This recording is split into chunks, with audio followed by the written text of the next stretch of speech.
अचानक याद आई हमको, एक महात्मा थे, वो कुछ नहीं रखते थे अपने पास में, कभी किसी से कुछ लेते भी नहीं थे। हाँ, कोई भगवत वस्तु दे दे तो उसको संभाल लेते थे। किसी भक्त ने उनको गीता जी दे दी, महात्मा जी बड़े प्रसन्न हुए, गीता जी को उन्होंने स्वीकार कर लिया, रोज पढ़ते थे। कुछ दिनों में संपूर्ण गीता जी का पाठ पूरा हो गया। तभी एक व्यक्ति, उसके अंदर वैराग्य जाग गया था, वो महात्मा जी के पास आया, बोले मुझे अपनी सेवा में रख लीजिए। तो महात्मा जी ने उसको अपनी कुटिया में रख लिया। निष्किंचन महात्मा। एक दिन उनके मन में भाव आया कि हम कुछ तीर्थ यात्रा करने के लिए जा रहे हैं। तो महात्मा तीर्थ यात्रा के लिए जैसे ही निकले तो चेला राम से कह के गए, बोले देखो हमारी कुटिया में है तो कुछ भी नहीं, खाली है पूरी, एक गीता जी हैं बस, यही हमारी संपत्ति है, इनको संभाल के रखना। उसने कहा ठीक है। अब वो गीता जी को संभाल करके रखता था।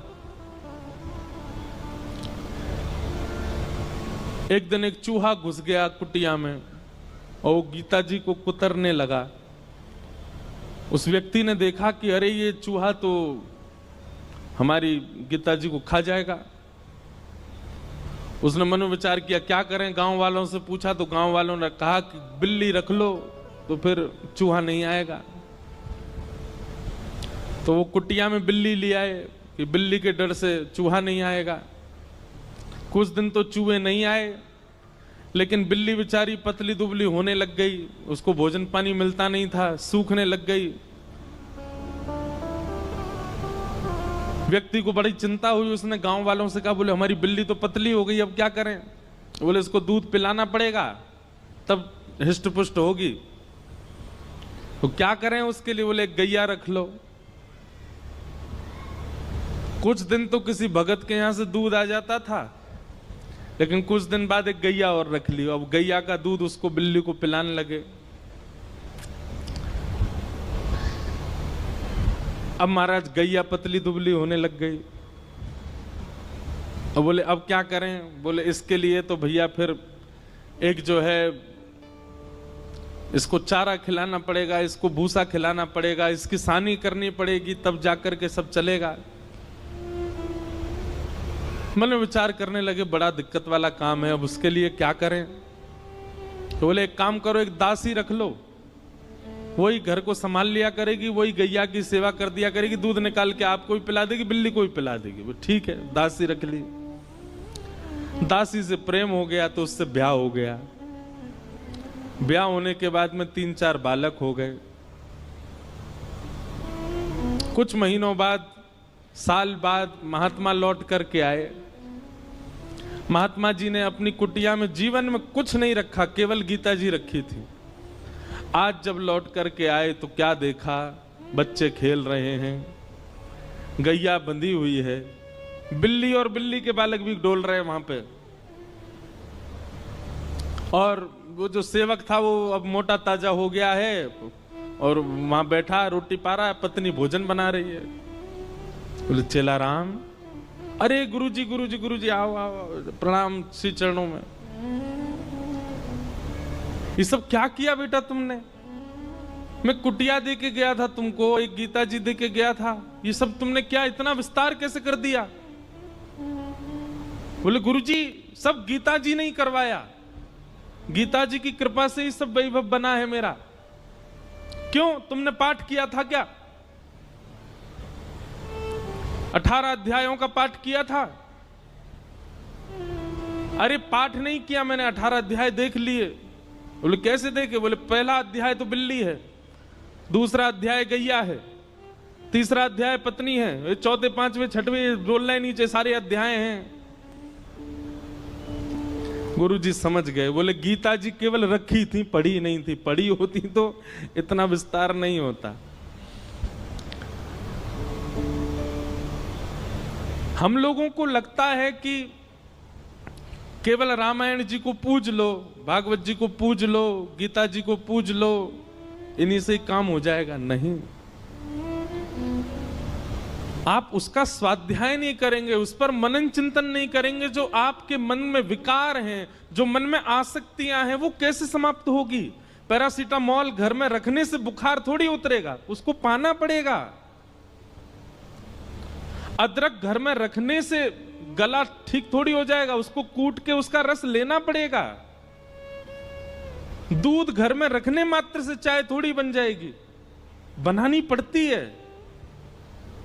बाजार से केवल घिया, लौकी, तोरई, टमाटर लाके घर में अब तो सब्जी बन जाएगी, कैसे बने? अपने आप बनानी पड़ेगी। सामग्री घर में लाने से कल्याण नहीं होगा, सामग्री का उपयोग करना आना चाहिए। ये भ्रांति फैला दी है हमारे भारत में। मैं अधिकतर जाता हूं इंटरव्यूज में, मुझसे यही पूछा जाता है कि महाभारत जी रखने से लड़ाई होती है घर में। अरे किसने कह दी ये बात? और एक बात सुनिए, आप महाभारत घर में नहीं रखते तो कम लड़ाइयां हो रही हैं आपकी। महाभारत ने तो युद्ध को विश्राम किया है। हमारे शास्त्र कहते हैं यन्ने भारत तन्ने भारत। पूरी दुनिया में आप जो कुछ भी देखते हैं, चाहे वो स्वभाव हो, चाहे वो व्यवहार हो, चाहे वो दोष हो, चाहे वो गुण हो, ऐसा एक भी दोष, गुण, स्वभाव, व्यवहार, क्रिया नहीं है संसार में जो महाभारत में नहीं लिखी हो। सब लिखा है। कई ऐसे व्यवहार हैं जिनका अभी तक प्रादुर्भाव नहीं हुआ, वो हमारे बच्चे, उनके बच्चे देखेंगे। जैसे हमारे दादा परदादाओं ने आज का युग का जो व्यवहार है ये नहीं देखा था। अब कई कई नए नए व्यवहार आविष्कृत हो रहे हैं ना, जैसे जैसे कलयुग आगे बढ़ रहा है। सब लिखा है महाभारत में। और जो महाभारत में नहीं लिखा, हमारे संत जन कहते हैं वो दुनिया में आपको कहीं देखने को मिलेगा ही नहीं। सब कुछ है महाभारत में। महाभारत का छोटा सा अंश है भगवत गीता, जिसने पूरे विश्व को ज्ञान दे दिया। समझो महाभारत कैसा होगा।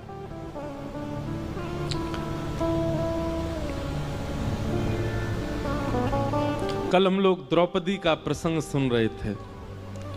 उत्तरा के बालक की रक्षा की वही बालक परीक्षित हुआ। हमारे पूज्य पिताजी महाराज के गुरुदेव भगवान अनंत श्री विभूषित श्री रामानुज प्रपन्नाचार्य गुरु जी महाराज, हमारे दादा गुरु,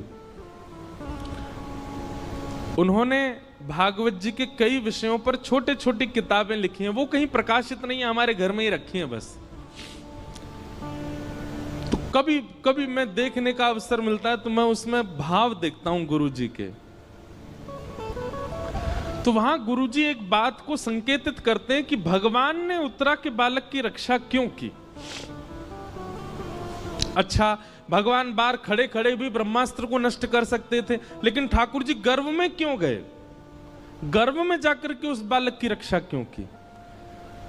ब्रह्मास्त्र चलाया था ना उत्तरा के बालक पर, बाहर से ही देख देते ब्रह्मास्त्र नष्ट हो जाता। ठाकुर जी भीतर क्यों गए? और वो भी उस गर्भ में गए जिस गर्भ में न जाना पड़े। इसके लिए सारे वेद वेदांत और उपनिषद कहते हैं, सारे पुराण यही तो कहते हैं, ऐसे कर्म करो कभी गर्भ में ना पड़ो। भगवान खुद चटपट घुस गए भीतर रक्षा के लिए। तब हमारे गुरुदेव भगवान कहते हैं, बोले सामान्य बालक होता तो ठाकुर जी बाहर से ही ब्रह्मास्त्र नष्ट कर देते, लेकिन ठाकुर जी ने जब उस परीक्षित के पूरे भविष्य का चिंतन किया तो मन में विचार आया, ओहो ये तो भविष्य में चलकर के हमारी कथा का श्रोता बनेगा, क्यों ना ऐसे बालक को गर्भ में दर्शन दिया जाए। इसलिए ठाकुर जी गर्भ में गए। आप लोगों को बहुत आसान लगता है कथा में आना, आप लोगों को बहुत आसान लगता है कि गाड़ी में बैठ के आए, पहुंच गए कथा में, कथा सुन ली। हमको बहुत आसान लगता है कथा करना, वैसे है नहीं, हमको तो नहीं लगता आसान। कोई हमसे पूछे कितनी कठिनाइयां होती हैं कथा सुनाने में। कई बार आपने देखा होगा कि हम आंख बंद करके कथा कह देते हैं एक आध घंटा तक। क्यों? उस समय किसी श्रोता का कुभाव दिख जाता है। कुभाव मतलब या तो उबासी लेता हुआ दिख गया कोई, या फिर कोई फोन चलाता दिख गया है, तो ऐसी स्थिति में जब श्रोता दिख जाते हैं तो फिर कथा भूल जाता हूं मैं, इसलिए फिर मैं आंख बंद करके कथा कहता हूं। हम मना क्यों करते हैं कि जब हम मंच पे आए तो हमको स्पर्श मत करो, उसके पीछे कोई और बात नहीं। ऐसा नहीं कि मेरे अंदर बहुत पुण्य है इसलिए मना कर रहा हूं। मैंने अनुभव किया है कि कई बार लोगों के स्पर्श से हम जितने भावना बना करके आए मंच पे आके सब भूल जाता हूं मैं। आप तो सद्भाव से स्पर्श कर रहे हो, पर किसी का कोई भाव ही नहीं है, वो देखा देखी स्पर्श कर रहा है, इसीलिए दूर से प्रणाम करो। आपको ही फायदा मिलेगा, हम कथा अच्छे से सुना पाएंगे। पर जब बहुत ज्यादा लोग स्पर्श कर देते हैं तो मैंने देखा है कि मेरे भाव जितने होते हैं शून्य हो जाते हैं। कथा करना भी बड़ा कठिन है, पर कथा सुनना भी बहुत कठिन है। कथा में बैठना, बैठ करके बहुत देर तक श्रवण करना, और केवल श्रवण नहीं, उसका निधिध्यासन करना, उसको समझ करके जीवन में उतारना, ये भगवत कृपा के बिना नहीं हो सकता।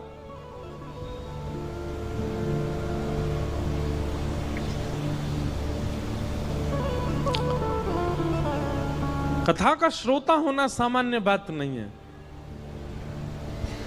निश्चित ही ये बात आप लिख लीजिएगा, प्रमाणित है।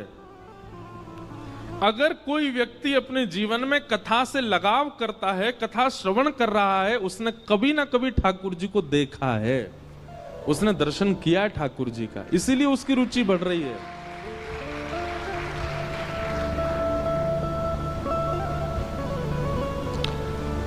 क्यों इतना आनंद आता है सुनने में, क्यों इतना सुख मिलता है आपको? क्योंकि कभी ना कभी आपके जो भीतर चित्त है, आपकी जो आत्मा, उसने कभी अनुभव किया है ठाकुर जी का।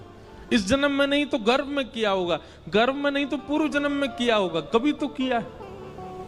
तभी आपकी रुचि बढ़ रही है, तभी कथा सुनते सुनते नेत्र सजल हो रहे हैं, कथा सुनते सुनते प्रसन्नता हो रही है, कथा सुनते सुनते रोंगटे खड़े हो रहे हैं। ये सब विचार, ये सब प्रभाव हमारे ऊपर क्यों हो रहे हैं? क्योंकि कभी ना कभी तो ठाकुर जी का दर्शन हुआ है हमें।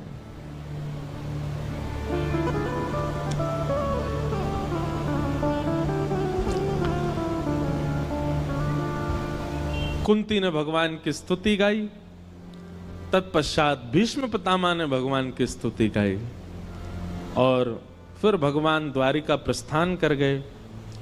उत्तरा के गर्भ के बालक ने जन्म लिया, और कुछ वर्ष बाद जब भगवान अपनी लीला पूरी करके चले गए, तब पांडवों ने उस बालक को राज्य गद्दी पर बिठा दिया, और पांडव भी स्वर्गारोहण को चले गए।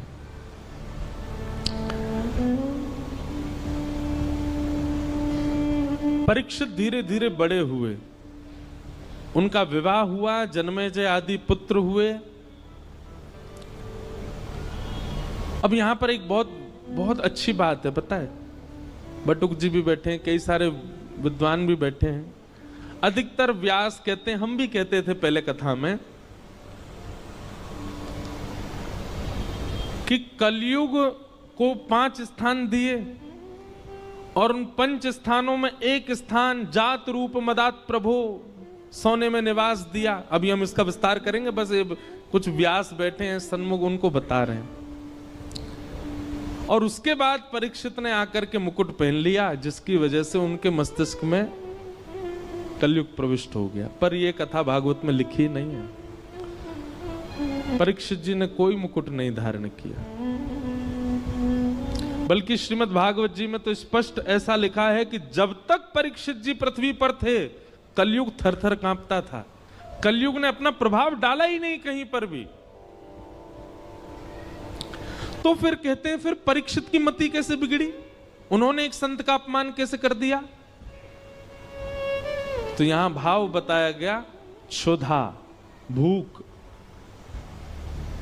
इतनी भूख लगी थी उनको, इतनी प्यास लगी थी कि भोजन और प्यास का मारा व्यक्ति कुछ भी कर सकता है।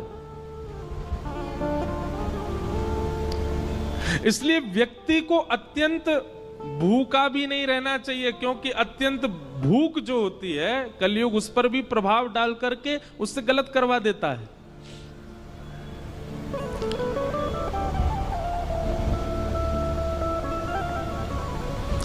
दो लोगों को भगवान नहीं मिलते, कौन दो लोग? बहुत खाने वाला और बहुत सोने वाला। पहला, जो बहुत खाता होगा और बहुत ज्यादा ही सोता होगा, समय से ज्यादा सोता है। अच्छा देखो, एक हमारे जैसे सोने वाले हैं। हमारे जैसे सोने वाले मतलब जिनकी 4-4, 5-5, 6-6 महीना की नींद बकाया है। कभी कभी नींद आती है तो खूब देर तक सो लेते हैं, पर कभी कभी सो पाते हैं हम। लेकिन एक व्यक्ति करता धरता कुछ नहीं है, पूरे दिन पड़ा रहता है बस, फिर भी उसको इतनी नींद आती है कि रात में सोता है, सवेरे उठता है 10-11 बजे। काम नहीं करता, कहीं बाहर जाने का उसका काम नहीं, घर में पड़ा रहेगा पूरे दिन, और फिर भी उसको इतनी नींद आती है कि 7-8 घंटे सोता है। ऐसे व्यक्ति को ठाकुर जी नहीं मिलते, जो पारिश्रमिक नहीं है, परिश्रमी नहीं है और फिर भी सोता है। और दूसरा, बहुत खाने वाला। इसमें भी यही बात आएगी, जो बहुत परिश्रम नहीं करता है लेकिन खाता बहुत है, बहुत खाता है, अधिक मात्रा, भूख से अधिक खाता है। ऐसे व्यक्ति को ठाकुर जी नहीं मिलेंगे। पहला व्यक्ति बहुत सोने वाला, बहुत खाने वाला। और दूसरा व्यक्ति बहुत कम सोने वाला और बहुत ही कम खाने वाला, उसको भी ठाकुर जी नहीं मिलते। क्यों? इसके प्रति ठाकुर जी विचार, पहले वाले के प्रति तो विचार करते हैं, ये मेरी थाली खा जाएगो और ये सोता ही रहेगो, मोते कब खेलेगो, मेरे संग कब रहेगो, इसलिए ठाकुर जी उसको नहीं मिलते। और दूसरे वाले के प्रति ठाकुर जी विचार करते हैं, जे खुद ना खावे मुंह का खवावेगो, ये खुद ही भूखो रहे मुंह का खवावेगो।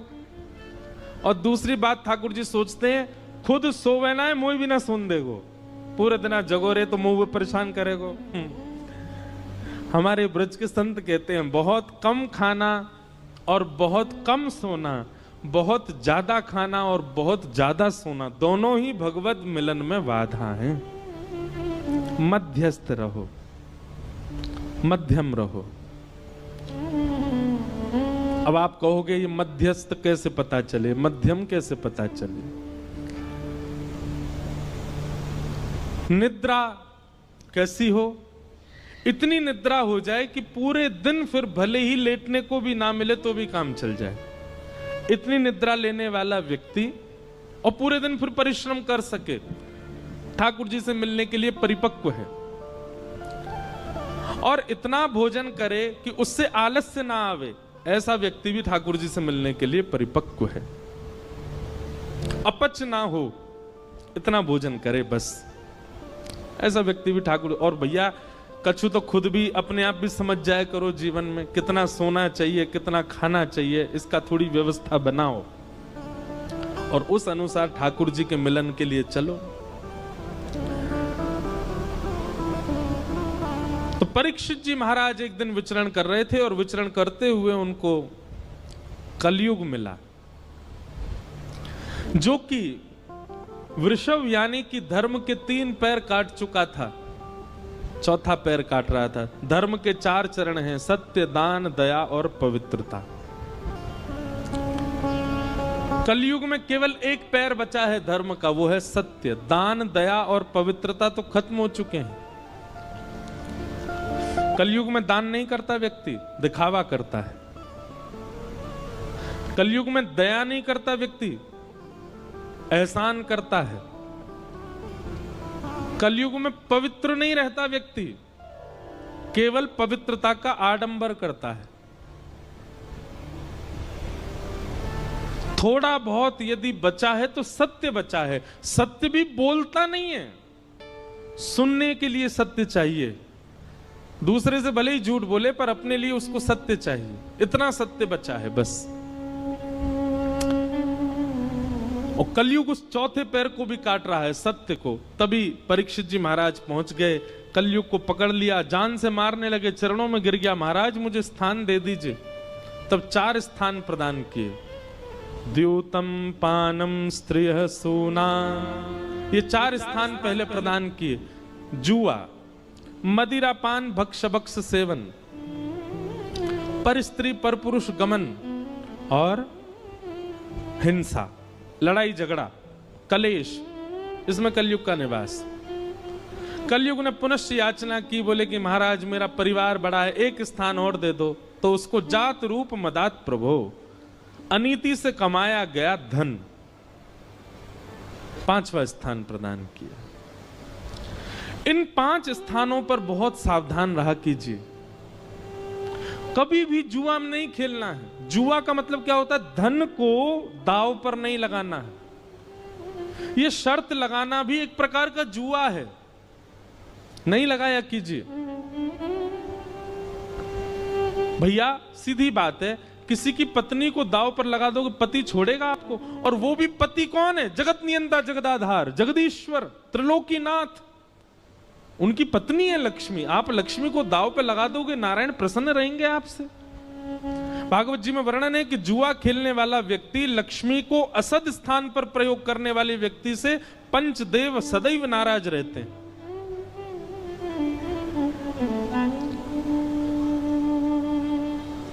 कई बार हमने देखा कि जुआ खेलने वाले व्यक्ति प्रारंभिक स्थिति में बहुत धन कमा लेते हैं, बहुत ऐश्वर्य भोग लेते हैं, सब सुख संपत्ति होती है। एक बात याद रखिएगा बंधुओं, बहुत ध्यानपूर्वक सुनो।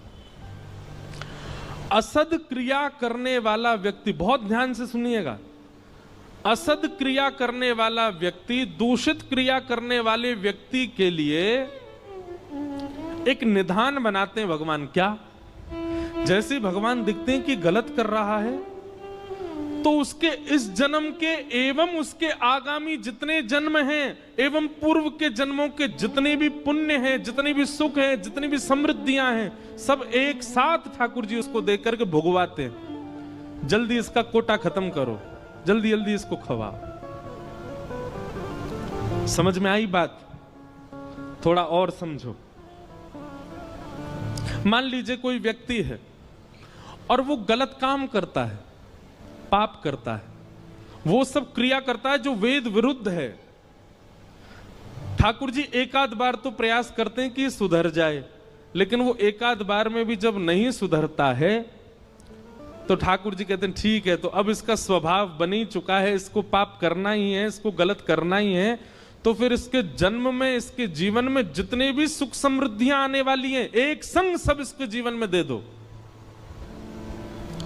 उसके पास धन भी आ जाएगा, उसके पास संपत्ति भी आ जाएगी, वो जो चाहेगा उसको मिलने लग जाएगा। लेकिन वो यह नहीं समझ पाता है कि मेरा खाता खत्म किया जा रहा है जल्दी जल्दी। एक साथ सब भुगवा करके फिर ठाकुर जी उसको ऐसा गिरते हैं, ऐसा गिरते हैं, जैसे उसका शून्य हो जाता है खाता, फिर वो जीवन में उठ नहीं पाता। इस जीवन में नहीं, कितने जन्मों तक नहीं उठ पाता। और भक्ति करने वाले के साथ उल्टा होता है। जैसे ठाकुर जी देखते हैं तिलक लगाने लग गया, कंठी पहनता है, माला जप करता है, नित्य हरिनाम संकीर्तन करता है, कथा श्रवण करता है, तो ठाकुर जी कहते हैं इसके जीवन में जितने दुख आने वाले हैं, इसके अनेक जन्मों में जितने दुख आने वाले, सब भुगवा के इसके सारे खाते खत्म करो दुख के। और एक साथ ठाकुर जी भुगवा भुगवा करके सब नष्ट कर देते हैं, शून्य कर देते हैं। और जैसे ही उसका खाता शून्य होता है, ठाकुर जी आकर के उसको हृदय से लगा लेते हैं। कभी कभी बंधुओं एक बात कहे हम, कभी कभी आप जो चाहते हो वो होने लग जाता है, सब कुछ बहुत अच्छा अच्छा चल रहा है, और इसके बदले में आप ये भी जानते हो कि आप पाप करते हो, आप वो सब क्रिया करते हो जो वेद विरुद्ध है, जो शास्त्र विरुद्ध है, और फिर भी आपके साथ सब कुछ अच्छा अच्छा होता है, तो संकेत समझ लेना खाता खत्म किया जा रहा है अच्छाई का।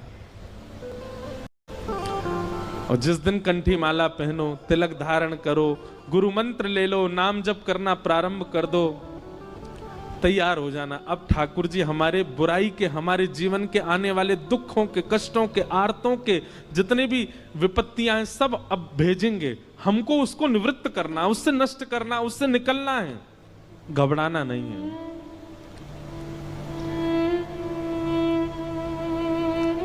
क्योंकि कई बार लोग मिलने आते हैं तो मुझसे कहते हैं कि वो देखो महाराज जी इतना पाप करता फिर भी उसके जीवन में इतनी प्रसन्नता। अरे आपको नहीं पता है, उसका खाता खत्म हो रहा है अच्छाइयों का।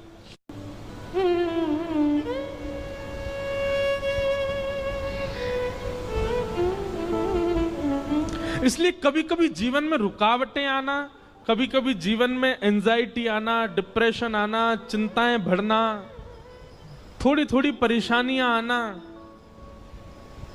इनसे समझा करो कि नहीं हमारा जीवन ठीक चल रहा है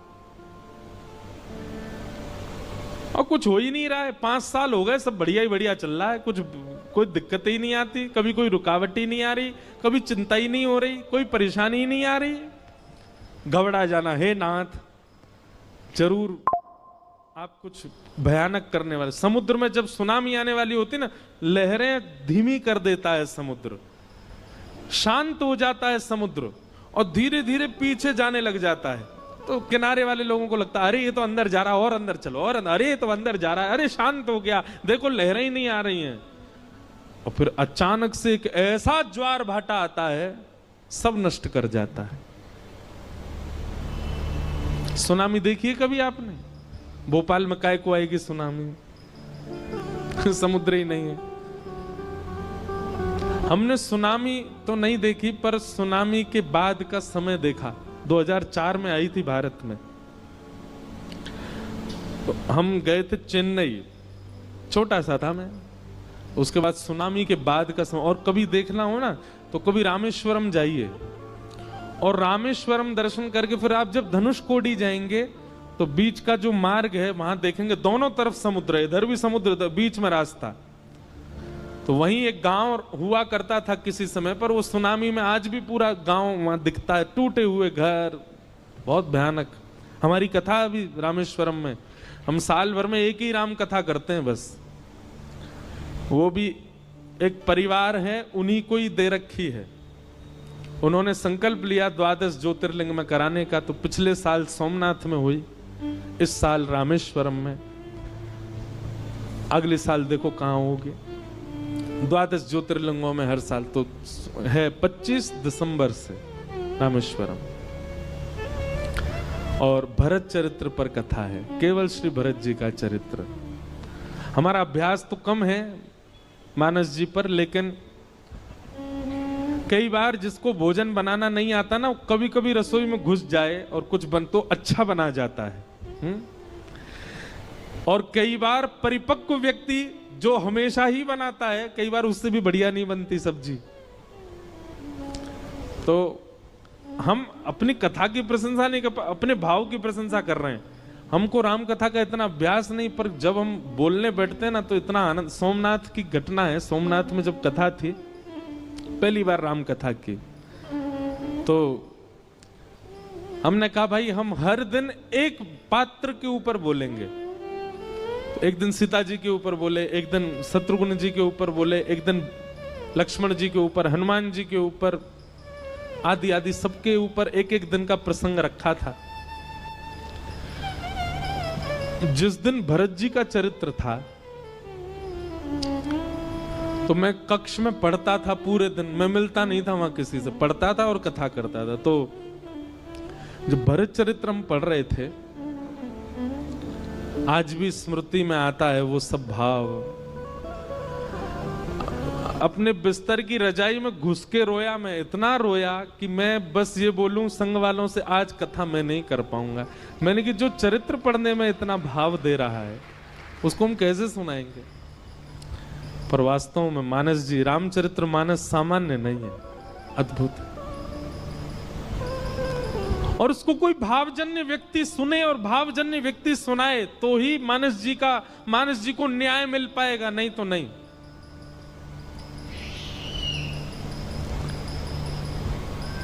तो कहां से कहां बात पहुंच गए, सुनामी से रामेश्वरम से धनुषकोडी से मानस जी से सोमनाथ, पूरी भारत यात्रा करवा लाया आपको। तो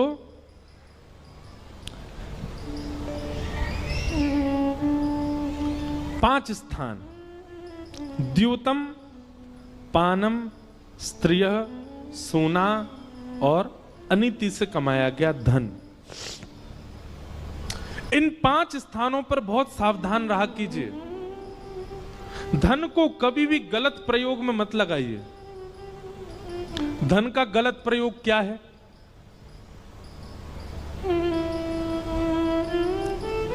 आपके धन देने से अगर किसी जीव की हिंसा हो रही है, वो गलत है। आपके धन देने से किसी के आत्मसम्मान पर बात जा रही है, किसी का परिवार नष्ट हो रहा है, वो गलत है। आपके धन देने से कोई व्यक्ति व्यसन की ओर अग्रसित हो रहा है, वो धन का गलत व्यय है। आपके धन देने से गलत व्यक्ति अपने सही मार्ग को छोड़ करके गलत मार्ग पर जा रहा है, वो धन का व्यय गलत है। कुपात्र दानाच भवेत् दरिद्रम दरिद्र भावेन करोति पापम पाप प्रभावा नरकम प्रयाते पुनर्दरिद्री पुनरेव पापी।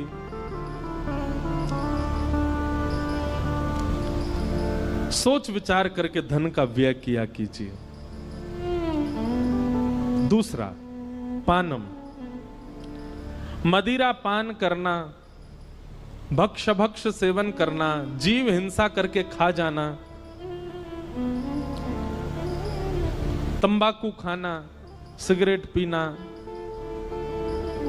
और दुनिया भर के नशीले पदार्थों को अपने मुख पर धारण करना, ये सब पाप है।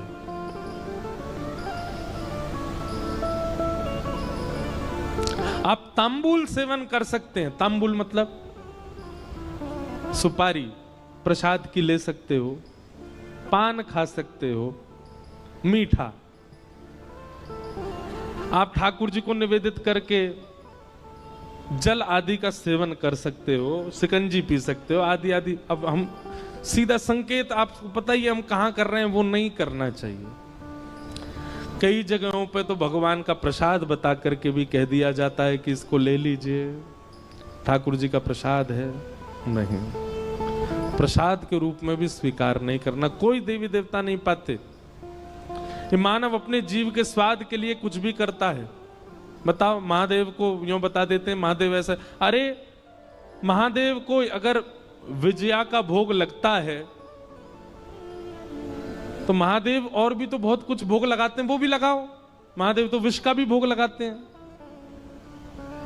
महादेव तो नीलकंठ भी है, महादेव तो गले में सर्प पहन के भी रहते हैं, महादेव तो हिमालय -30 डिग्री सेल्सियस में बागंबर पहन के रहते हैं। वो सब करके दिखाओ ना जो महादेव और भी करते हैं। देवताओं की तुलना में फिर वो सब क्रिया नहीं करनी चाहिए जिससे आपके जीव के स्वाद या आपकी मनवांछित इच्छा पूरी हो रही हो। पाप लगेगा। सही बता रहे हैं, जो महादेव का नाम लेकर के जीवन भर नशा करता है, उसकी मृत्यु के बाद शमशान से ही त्रिशूल लेके भागते होंगे महादेव उसके पीछे। बोलो तुझे बताऊं मैं, पहले मेरे नाम पर जाने क्या क्या करके आया। ये क्यों नहीं सुना तूने कि महादेव 24 घंटा राम नाम ध्वनि के चिंतन में रहते हैं? वो क्यों नहीं किया? महादेव पार्वती जी को बैठा बैठा करके कथा सुनाते हैं, अमर कथा सुनाते, ये क्यों नहीं किया तेने?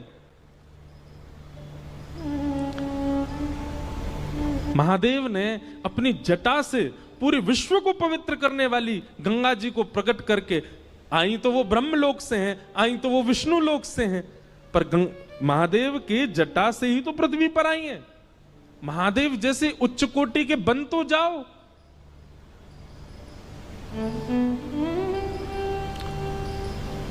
भैरव बाबा के नाम पे कुछ भी कर रहे हैं, देवियों के नाम पे वहां भोग लगता है, खा लो, ये कर, कुछ नहीं।